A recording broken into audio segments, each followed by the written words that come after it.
Lemon. Allow me first to apologize for It's the emergency channel. I do, like many of you, appreciate the comforts of the everyday routine, the security of the familiar, the tranquility and repetition. Bloody hell. I enjoy them as much as any bloke.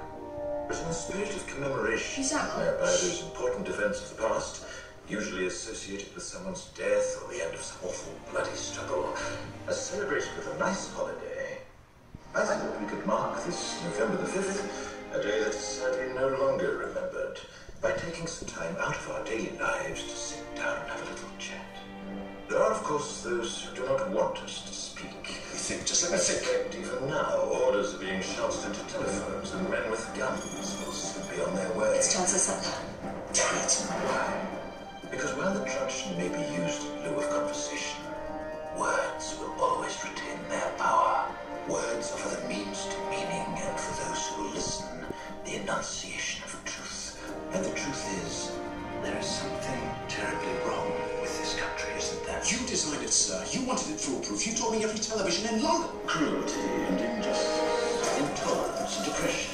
And where once you had the freedom to object, to think and speak as you saw fit, you now have censors and systems of surveillance coercing your conformity and suppressing your submission. Cameras. How did this happen?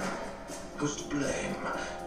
Well, certainly there are those who are more responsible than others, and they will be held accountable. But again, truth be told, if you're looking for the guilty, you need only look into a mirror. I know why you did it. I know you were afraid. Who wouldn't be? War, terror, disease. There were a myriad of problems which conspired to corrupt your reason and rob you of your common sense. Fear got the best of you, and in your panic you turned to the now High Chancellor Adam Sutler. He promised you order, he promised you peace, and all he demanded in return was your silent, obedient consent. Inspector, you're almost through. Last night I sought to end that silence. Last night I destroyed the Old Bailey to remind this country of what it has forgotten. More than 400 years ago, a great citizen wished to embed the 5th of November forever in our memory. His hope was to remind the world that fairness, justice, and freedom are more than words. They are perspectives.